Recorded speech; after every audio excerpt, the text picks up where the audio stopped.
Hey guys, it's Riser here, and in this video I'm going to explore a couple of theories that I have, or that have been floating around that have to do with what's happening beyond the wall. I was originally going to do a recap video, but episode 5 actually had a lot going on, so I've decided to break it down to a couple of uploads instead, which you can find on my channel. Alright, so let's start off with Hodor and Summer, and although it's absolutely devastating to watch them be killed off like that, I feel like it won't be the last time we see them, or at least one of them. We have previously seen the Night's King raise hundreds, if not thousands of whites in a single motion, and he travelled all the way to the Weirwood Tree with his army to stop the efforts of Bran, the Bloodraven, and the Children of the Forest, and I don't think they would leave with nothing, especially if they found a badass half-giant and direwolf at their feet. It would also be an emotional fuck-up for Bran, or Meera, or one of the Stark children if they had to go face-to-face with either Hodor or Summer when the Great Battle in the Snow happens. So although this is just a theory, I do feel like there is a high possibility of this happening.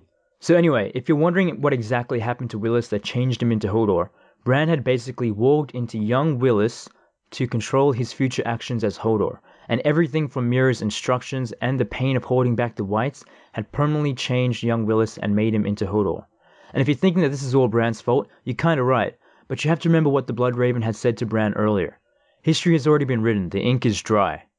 But he probably should have said the same about the future as well. Willis was always supposed to be Hodor, and the Bloodraven knew this. He wasn't angry that Bran had entered a vision without supervision. In fact, he'd already known what had happened before Bran could tell anyone.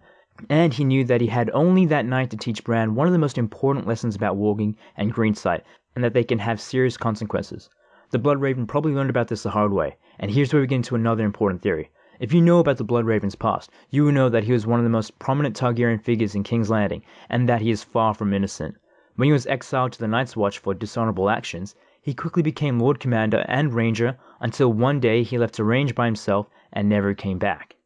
It was probably around this time where his powers became more prominent and he became more aware about the threat of the White Walkers, and because of this, he must have used his powers to try and communicate to King Aerys or control him to take action, which, like what happened when young Willis transformed into Hodor because of Bran's warging interference, must have had serious mind-fucking consequences for King Aerys, turning him into the Mad King. Remember what Jaime kept saying to people in the earlier seasons when he was questioned about the Mad King? What did the Mad King say when you stabbed him in the back? He said the same thing he'd been saying for hours. Burn them all. Then he turned to his pyromancer. Burn them all, he said. Burn them in their homes, burn them in their beds. Then, when the king turned to flee, I drove my sword into his back. Burn them all, he kept saying. Bloodraven must have been trying to let the Mad King know that in order to defeat the army of the dead, he would have to burn them all away. But unfortunately, this led to one of the biggest wars in Westeros history, and the fall of his house Targaryen. So learning from his mistakes and understanding what Bran will do to Hodor, the Bloodraven made it his life's mission to teach Bran about the seriousness of mindfucks through warging and greensight, and that he should only use it if necessary. So before we finish up here, let's first theorize what will happen next in the show. We obviously know that there is no way Meera can carry Bran and their supplies through the snow and outrun whites at the same time. They'll have to be rescued by someone or something, and I have a strong feeling that it's either his uncle Benjen Stark or Coldhands, or a weird combination of both. We haven't seen Benjen since Season 1, so it's a bit of a mystery of how he survived for so long out by himself beyond the wall, when his ranging crew had all turned into whites. But we could find out soon. The next question is if the White Walkers are purposefully letting Bran go so he can travel to the wall and break the spell that has been cast on it by the Children of the Forest. The theory is that the mark on Bran's arm that had broken the protective magical barriers on the cave could also have the same effect with the magical barriers that have been placed on the wall. So all the White Walkers have to do is wait for Bran to get through the wall, then they can follow him and bring their army as well. It would make sense as they would find this the only opportunity for them to wreak havoc on all of Westeros with their army. They have been docile for thousands of years and have not been creating any suspicion about coming back until the age of Bloodraven and Bran came along.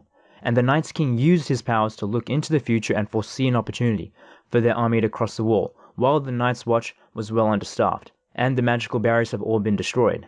If you look back at the early episodes, you notice that a White Walker had killed 2 rangers and kept the third one alive to send a message. They were taunting the humans, otherwise he would have killed them all and added them to the army. The same goes for the Ranger Whites that became animated once they passed the wall.